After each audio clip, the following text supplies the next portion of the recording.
Olá, turma! Aqui é o professor Gilmar Camará, Gilmar César, do curso de Licenciatura em História da Universidade Federal Rural de Pernambuco. Estamos graduando no 9º período, né? E essa disciplina que estamos é Estágio Supervisionado Obrigatório 2. E nossa missão é produzir essa videoaula e dar esses caminhos para atingir os objetivos com os alunos do ensino médio, com especial aqueles do primeiro ano. A nossa professora, nossa docente é a professora Elisângela, que tem nos ajudado, nos orientado e está responsável, né, juntamente com o professor Gabriel Navarro, da disciplina para nós, graduandos do curso de História, lá do Polo Carpina, da Universidade Federal Rural de Pernambuco. Nós vamos iniciar dizendo que não somos profissionais midiáticos e eu gostaria de trazer para vocês, os alunos, né, nessa videoaula, que a ideia que tivemos é justamente fazer e produzir, usando a tecnologia que nós podemos alcançar, sem criar muita coisa, sem criar muita perspectivas de grandes tecnologias. Então a gente está usando um notebook e também estamos usando um aparelho celular, um smartphone, que é o que é mais acessível para a nossa realidade e acredito que para muitos que têm a realidade como a nossa, que são de escola pública e tem pouco acesso, inclusive acesso difícil à internet de qualidade. Nosso tema escolhido é a Primeira Guerra Mundial, pois a gente acredita que podemos realmente trazer um tema que é um marco em um fim de uma era, né? É um divisor de águas, mas que também podemos tirar muitos ensinamentos deste tema, para poder observar o que vem acontecendo nos últimos tempos aqui no mundo atual, né? No mundo contemporâneo, no século XXI, em especial com a chegada dessa pandemia. Ao mergulhar nesse tema, vocês vão encontrar causa, motivo, razões e circunstâncias. E aí eu separei alguns blogs, algumas referências que vai contribuir bastante na pesquisa. O que é que a gente pensou? Em trabalharmos em grupo, né? A sala ser dividida em 4 grupos, dependendo do tamanho, ou 5 grupos. Isso de acordo com a quantidade de alunos da sala, ou até juntar mais de uma sala. Mas a ideia é que a gente fizesse um recorte de 4 grupos, com o mínimo de 3, o máximo de 7, trabalhando essa questão ímpar, para que realmente sempre quando tiver as discussões dos grupos haja um consenso na construção, para que não fique o número par e possa ter algum empate. A gente está também trazendo essa perspectiva desse ensaio de ser feito em grupo para que promova-se uma democracia nos próprios grupos formados, nos GTs, nos grupos de trabalho, né? Então, tratar da Primeira Guerra é analisar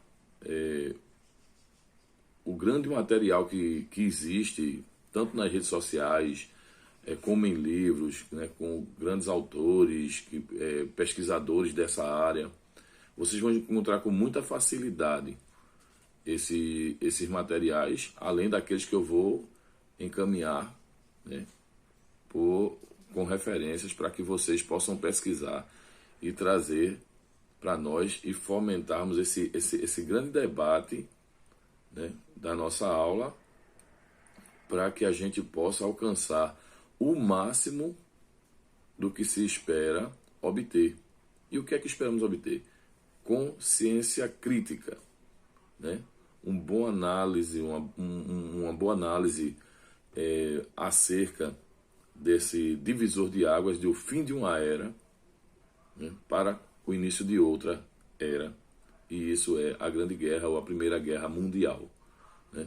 O motivo, né, segundo o professor Yuri Gagarin, ele escreve no seu blog que o grande motivo da guerra não poderia ser outro senão questões econômicas, né? Os países imperialistas desejavam novas áreas no mercado, queriam obter muito mais lucro. A gente está falando num período em que a Europa vivia o que tem aí chamado de La Belle Époque, né? Vocês vão encontrar isso também, onde os impérios estavam vislumbrados, era muita beleza, muita riqueza. A Europa estava vivendo um momento ímpar, né? E só que aí houve alguns descontentos. Vocês vão descobrir, né, na pesquisa, que, por exemplo, duas nações eram muito novas.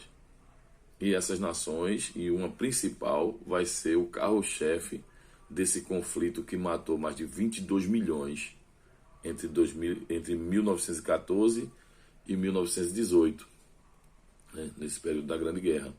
Um desses países é a Alemanha, não era nação ainda, era Prússia, né, com os seus estados germânicos, e aí estava bem novinho ali como nação, estava chegando ali do século XIX, e a Itália, que por mais que historicamente esses povos, os italianos e alemães, os germânicos, já se conheça na história, né, que a gente já estudou lá atrás, como o Império Romano, né, o Império Anglo-Saxão, esses povos vão se constituir como nação na Europa bem tardio, onde os outros, como França, né, Bélgica, Inglaterra, Espanha, esses outros países já estavam organizados, né?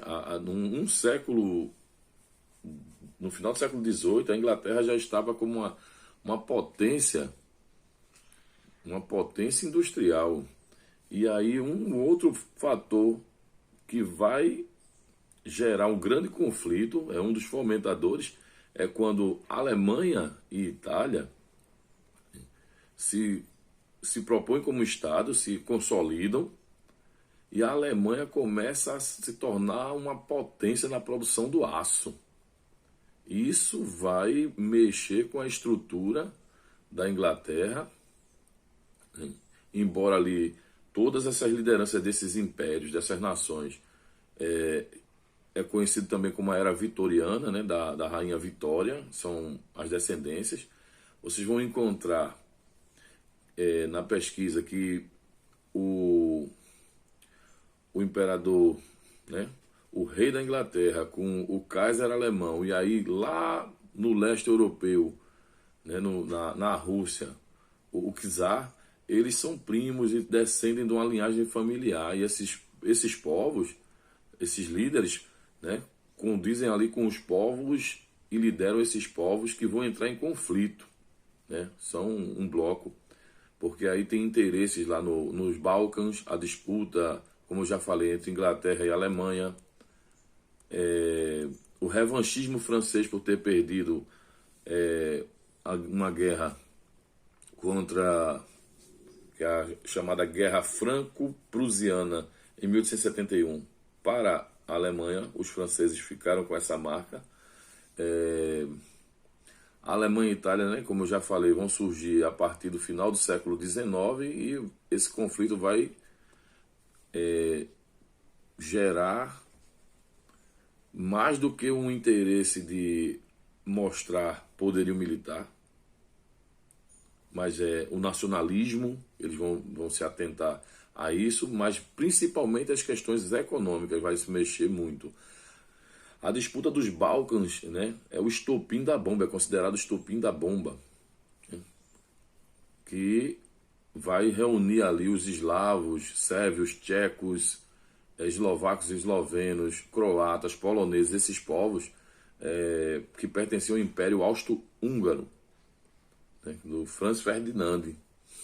Esses povos, eles queriam liberdade, Eles traziam, inclusive, promovendo através da Rússia o pan-eslavismo. A Rússia também era um império de eslavos, né? Então, o governo da Sérvia vai incentivar que o Império Austro-Húngaro, naquela chamada ali nos Balcãs, com a Bósnia, eles vão querer essa independência. E o arquiduque, que é do Império Austro-Húngaro, Francisco Ferdinando, ele vai fazer uma visita a Sarajevo, capital da Bósnia, para demonstrar seu domínio. E nisso ele é assassinado, né? Aí há uma conspiração que ele vai ser assassinado e isso já gerar o estopim, como os autores, né, os teóricos e os grandes pesquisadores vão dizer que isso é o estopim da bomba. Na verdade, o motivo, né? Causa, a gente já falou, falando de motivo. O motivo que eles vão se interiorizar e depois externar para as suas nações e declarar guerra porque havia esses outros interesses que já foi falado. As alianças militares, elas vão se dar a partir daí, desse conflito, né, já gerado, iniciado, o estopim da bomba, o assassinato, né, do conflito lá nos Balcãs, e vamos ter a Tríplice Entente, que é França, Inglaterra e Rússia. A Rússia queria acabar com a Áustria por causa do pan-eslavismo e porque a Alemanha queria também conquistar uma estrada de ferro de Berlim a Bagdá, atravessando já para o Oriente Médio, para transportar o seu petróleo, né? A Romênia também apoiou este grupo. E temos a Tríplice Aliança, que é a Alemanha, Itália e Áustria. Itália depois passou para o lado dos Entente, né? Bulgária e Turquia ficaram neste grupo junto com a Alemanha. O Japão tomou algumas colônias da Alemanha, mas depois se retirou do conflito. Então, é um bloco, né, que, lógico, concentra a grande massa europeia. Entretanto, eles vão estar com algumas alianças com externos, né, como é o caso aí do Japão, ali o norte africano, que a França vai utilizar, né, suas colônias, né, mandando soldados, né, com a legião estrangeira que vem a ser depois ali fortalecida. E os Estados Unidos, que também vai entrar para apoiar a Inglaterra, né? Aí são as consequências. A consequência da guerra é que 9 milhões de mortos na trincheira da guerra. Todo o número exposto nos livros, quando se trata de guerra, ele é sempre relativo. Como eu falei no começo, a gente tem alguns autores que vão tratar isso como 22 milhões de mortos, né? Os Estados Unidos, o país mais rico do mundo, afinal, não houve conflito em seu território.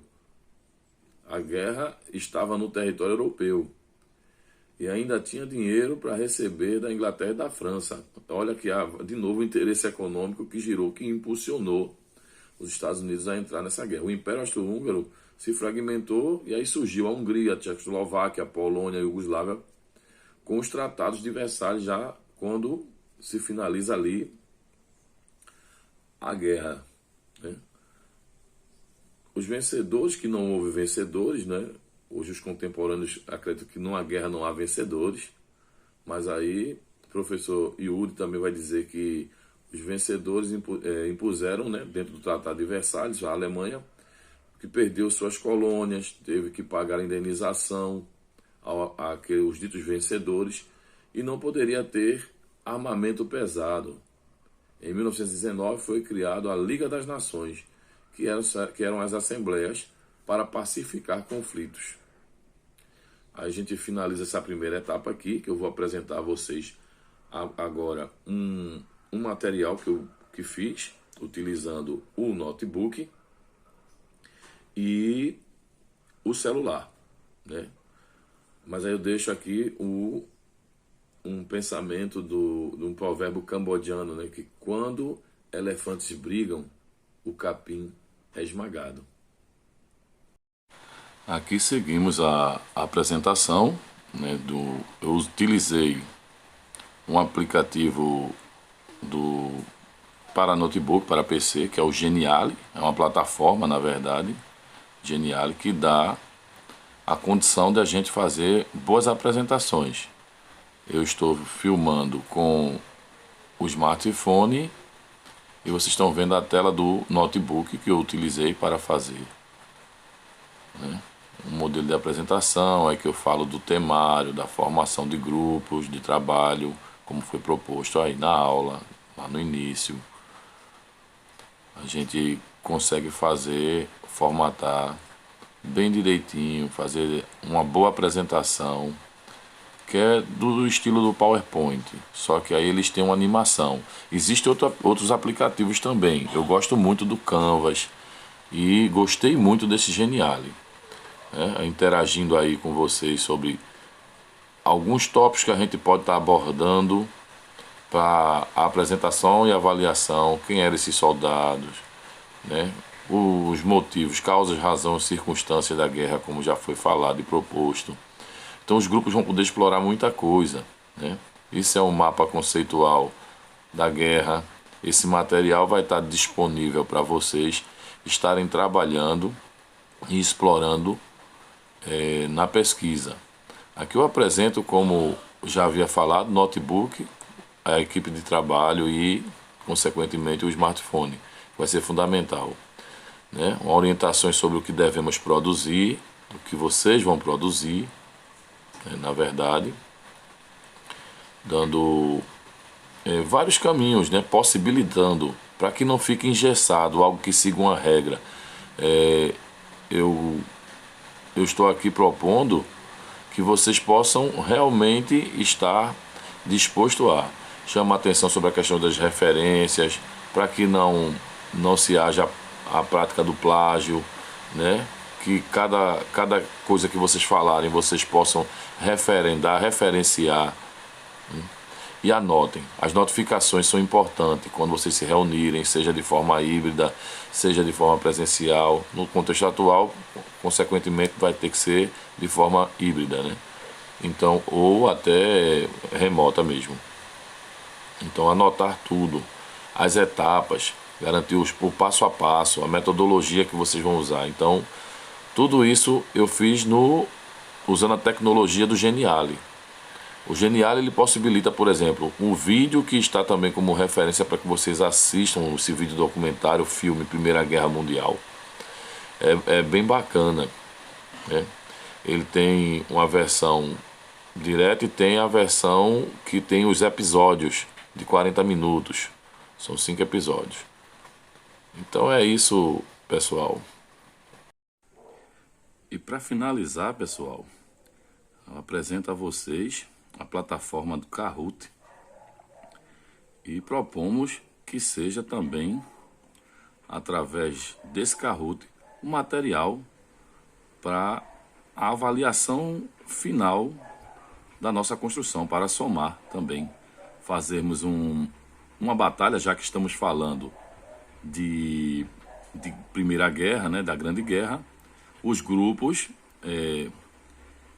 fazer uma espécie de gincana a partir das informações, das pesquisas que vocês já terão apresentado, e aí podermos trabalhar. O Kahoot agora já tem uma versão em português, antes ele era totalmente em inglês. Ele tem um sistema bem bacana que utiliza apenas o smartphone, notebook, sem sair dessa proposta desses equipamentos que são mais acessíveis para todo mundo, né? Ele dá todas as diretrizes que a gente pode criar perguntas e respostas, né, em formato de quiz e outros, para poder desenvolver esse trabalho. Mais uma vez eu estou filmando através do meu smartphone e demonstrando para vocês através do notebook, né? A plataforma é fácil de operar, de criar, né? Tem modelos, você pode também clicar no criar, basta fazer o login. Ele tem o plano básico aqui, onde você vai criar o jogo de pergunta e as respostas que vão aparecer né, direcionada no seu notebook, no seu smartphone, no seu tablet, e os grupos vão respondendo em tempo real, vai dando a pontuação, né? Ele é muito bacana de se trabalhar, e essa proposta tecnológica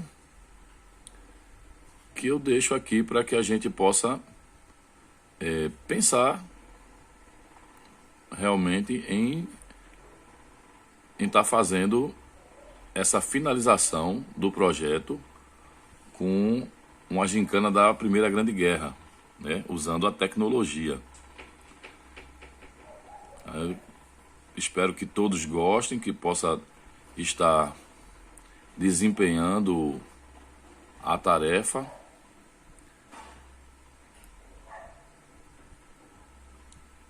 Desempenhando bem a tarefa.